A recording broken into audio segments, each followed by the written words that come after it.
Altogether, we have 9 directly related and then 2 others indirectly. And most of them were last year or in about a 14-month period, but I did have 3 of them that were in 2020, kind of when I learned all about this. It was weird because I'm really involved in my neighborhood. Part of when I got sober was helping other people and kind of just being involved in the community. And my neighbor directly across from me, I knew he had been struggling with different drugs and stuff. And I had went to go knock on the door because my kid was mowing the yard in the backyard and nobody answered and I didn't think nothing of it. So I went to the neighbor next door and said, "Hey, have you heard of Joe? What's going on with Joe?" And went inside and they found him deceased, and I didn't know anything at the time. And I come out and found out a couple weeks later when his friend, which is his family, told us that he had fentanyl and weed in his system, and they said it seemed like the weed was laced with fentanyl, but they didn't know if it was by choice or not. And I'm like, "What are you talking about?" I'm like, "You mean cocaine or something?" Because back in the day, I heard that all the time. And they're like, "No, it was fentanyl." And I was like, I had never heard anything like that. And that was January 2020. And then 2 months later, the guy lived right next door to him, a good friend of ours, James, overdosed on fentanyl and weed, same way. So I'm like, did he take the stuff from the neighbor's house? I don't know. But his wife blamed herself, didn't take it well, and 3 weeks after he died, she killed herself. So it was just like all 3 of them, boom, boom, boom, for something I didn't even know was a problem. My brothers and my mom and my stepdad at the time, they all smoked weed. I didn't judge them. That was their thing. So I started telling them, and I started telling other people. I'm like, I don't know if they knew it was in here or not. So I started telling everybody, like, y'all need to be careful, especially the young kids. I'm like, how are you going to know what's in it? You know, like, how do you know? Because I couldn't imagine them doing that on purpose. But I mean, I don't know. And I didn't really hear anything about that particular combination for several years until, last year. We had just lost my grandmother, and my stepdad was down in West Palm with my mom, helping close up the estate and all that. And he'd come back up to our town where we live to get the house ready to bring all the stuff that my mom wanted to keep. And he was always well known as a pothead. It was just, he smoked pot, he drank his beer, sweetest guy you ever met, though. George. We used to call everything geo-rigged because he would rig everything up his way. But he was up here, and he went with what we thought were friends and to hang out and play poker because he loved playing poker. And this supposed friend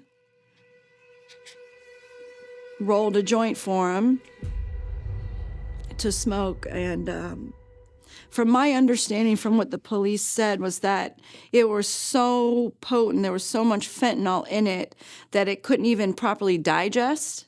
So it's like he inhaled it, and then the second one, he was dead. So no one else in that group of supposed friends smoked that joint, just my stepdad. It was handed to him by the witnesses, and he was dead, I guess instantly, but probably not instantly because they tried to cover it up by putting him in the backseat of his own vehicle and then driving him to his house and leaving him in the back seat. And they put his wallet on the floor of the back seat. They opened his wallet up so you could see his name, and they put some Narcan on the seat. And then you could see where they administered Narcan well after he was deceased. So that particular time, I know it was unknowingly. Like that part I know with my stepdad. That was not a choice. There's a lot of other things going on with these people. The person who actually laced his joint has had 3 people die of fentanyl and weed overdoses in his home within 3 months. 3 months. I had to go up the chain because it was through Newport Richey Police, which is a very small department. It's not our sheriff's office. It's a very small department, and they just, every single one of them, they just wrote them off. I was just another addict, just another addict. And I told him, I said, my stepdad wasn't another addict. He doesn't have a record. He doesn't, he went to work every day. I said, he's not another addict. I tried telling them, I would beg them to listen. So I actually went out and started getting video footage because they try to say, oh, he overdosed. He came from inside his own home because he was in his boxers like he was sleeping. He came from his own home and went to get something out of the car and must have passed away in the car. I said, no. First of all, he was Greek. He was not going to walk around barefoot outside, for one. I said, no, they wouldn't look into anything. They didn't question anyone. So I said, my stepdad wasn't even here in town 8 hours before this happened. That doesn't seem strange to you? So I went and got video footage and went door to door to all of his neighbors, and I was able to get video footage of him being drove to his home, and then that person propping him up in the seat, opening his stuff, and putting it all there. My understanding is maybe because he was the third one there, maybe they didn't want more heat on that home, but I brought all the evidence to the police, and they said, well, at worst, it's just tampering with a body or something, some ridiculousness. I said, no, I opened his phone, and I showed that guy was threatening my stepdad just the week prior because he owed my stepdad money. I'm like, he's threatening to kill him here.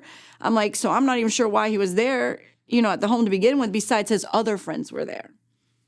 So the cops we don't have the manpower. We're going to look into it. Just kind of pushed me off. And they said, well, just wait for the toxicology because by the way, there was a joint sitting next to him. That was a whole nother thing. So that's why originally they're like, well, it was obviously laced. So we had to wait for the toxicology to come back. And it took a few months. And when it came back, at that point, my mom was back in their home together. And the part I missed was that this guy was renting a room in my stepdad's house.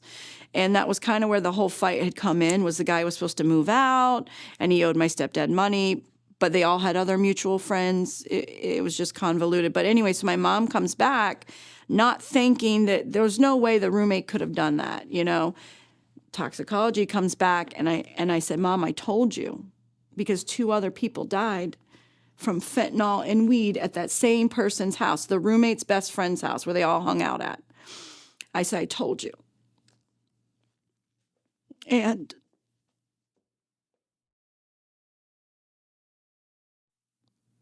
I said, don't go and confront him. Let the cops do it, Mom. And she's like, they're not going to do anything. I said, well, we've already been speaking with the Federal Bureau.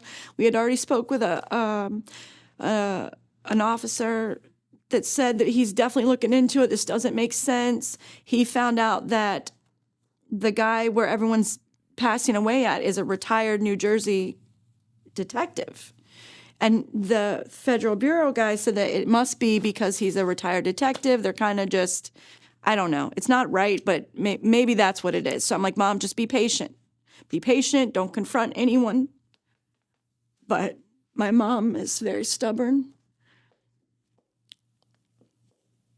And about 4 days after we got the toxicology, she couldn't hold it in anymore.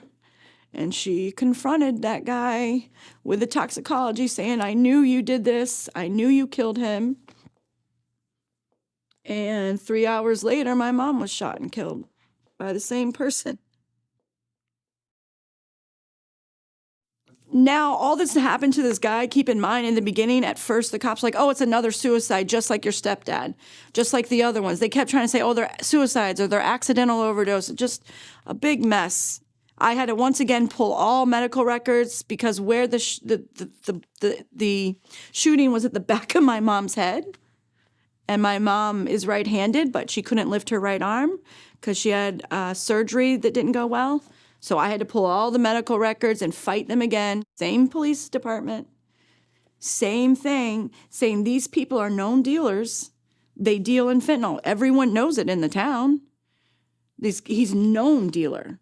They're older. I'm like, now they're not just overdosing people on purpose or selling this drug that's killing people left and right, because my stepdad lost 3 other friends all to fentanyl overdoses right before him. Like, wake up.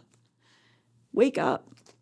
And they're just, all they would do was remove the suicide off my mom's death certificate and left it as pending or unknown. They've sent me 2 other ones at this point. So everything's just getting pushed aside. But now they have moved him directly to a mental facility, like for criminally insane. They have him there safely right now, they said. So he can't hurt anyone else, but it wasn't him alone. There was a couple of them involved in the selling and dealing and moving the body. There was 3 men. You can see all 3 of them on the video, moving my stepdad's body the first time around. So it's frustrating because it's obvious that fentanyl is serious. It's killing people, and people I know that used it for the very first time ever and died instantly. And they're just taking it and they're just spreading it everywhere. And I don't even know how to say it or get through to people. Like, how do you tell a pothead, don't smoke your pot, because you don't know? They're not going to listen anyway. I don't even know. Okay. Don't even know. 3 of them on the video, moving my stepdad's body the first time around. So it's frustrating because it's obvious that fentanyl is serious. It's killing people, and people I know that used it for the very first time ever and died instantly. And they're just taking it and they're just spreading it everywhere. And I don't even know how to say it or get through to people. Like, how do you tell a pothead, don't smoke your pot, because you don't know? They're not going to listen anyway. I don't even know. Okay. Don't even know. I think part of the problem, is with it being legalized in so many areas. And I'm not someone to say it's good, it's bad. I know there's times that you need the THC pills for certain treatments and things like that.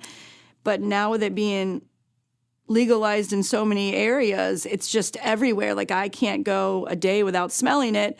And then I'm worried in the back of my head, like, where'd you get that weed? Is it something you got in a store? Is it something you got off the street? So I think about that a lot. And just the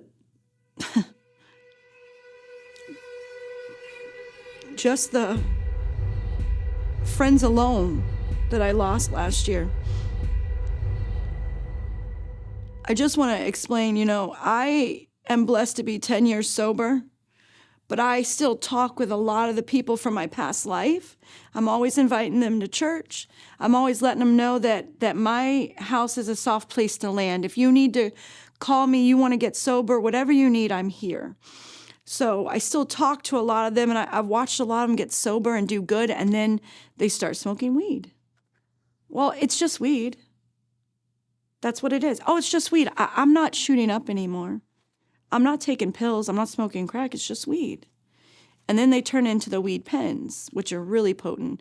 And then they turn into, let's hang out and smoke weed. Well, I'm going to sprinkle it with something. Oh, you'll like it. It's better. 5 minutes later, they're dead.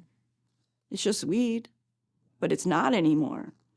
And I'm terrified because I have young children. I have grown children. And I'm terrified of what's happening now. This fentanyl it's crazy how it's everywhere. But in weed, that's the thing that I think just goes over and over and over in my head. Because when I was younger, I smoked weed. I was a teenager. I was silly. I was smoking. I was doing a lot of things, And I thought the same way. It's just weed. It's a natural herb. It's not going to hurt you. But I have, what is it? How many of these people had fentanyl in their weed? My own uncle was one of them. He died last October. He knew it was in there, though. It was a choice, thinking he could handle it. He did not. He had a heart attack, and they put it down as accidental overdose. But, you know, the only reason I'm even talking to you or doing this, as difficult it is, and I'm trying to be very clinical as much as I can, is because every one of those friends I lost had family too. They had children, or they had wives, or they had parents. And I know that my life, I'm still struggling to put one foot in front of the other after losing my mom and my stepdad, my best friend.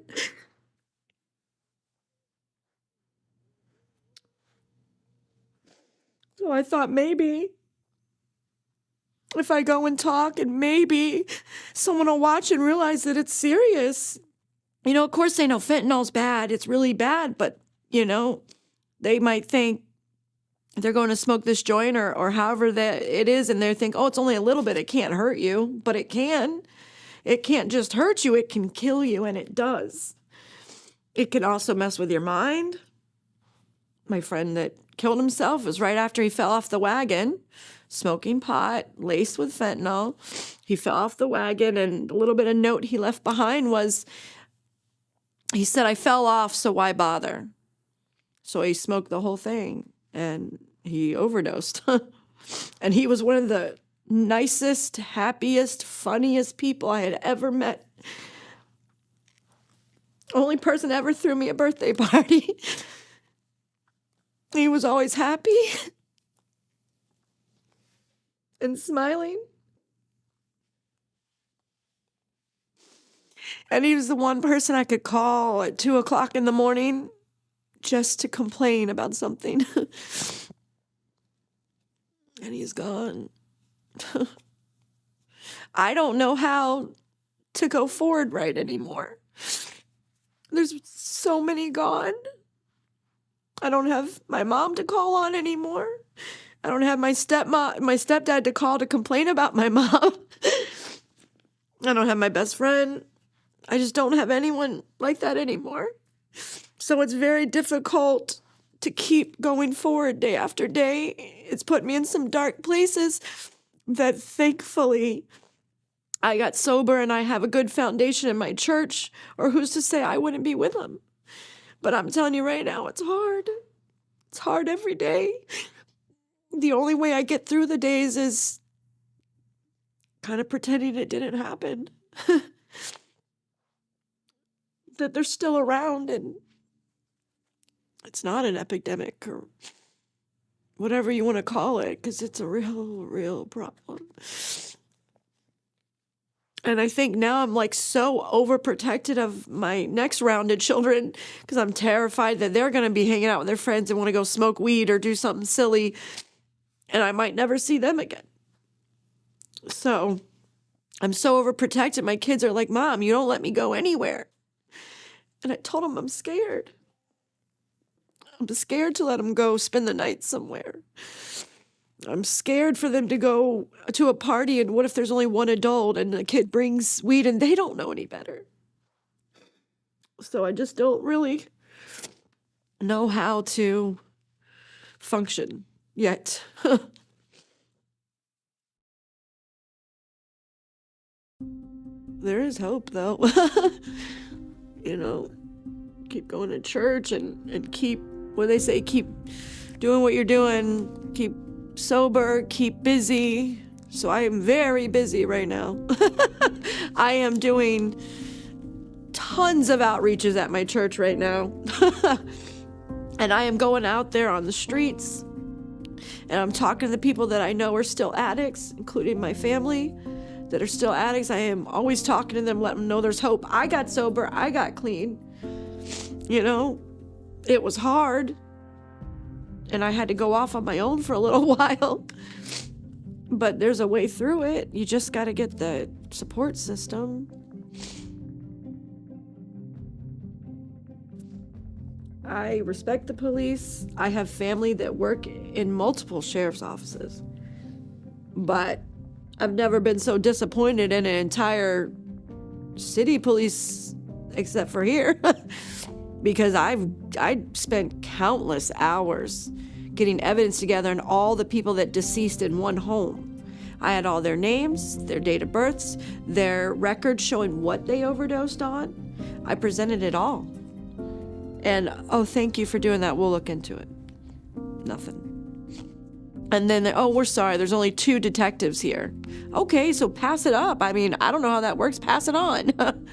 Give it to someone else. I'm very disappointed.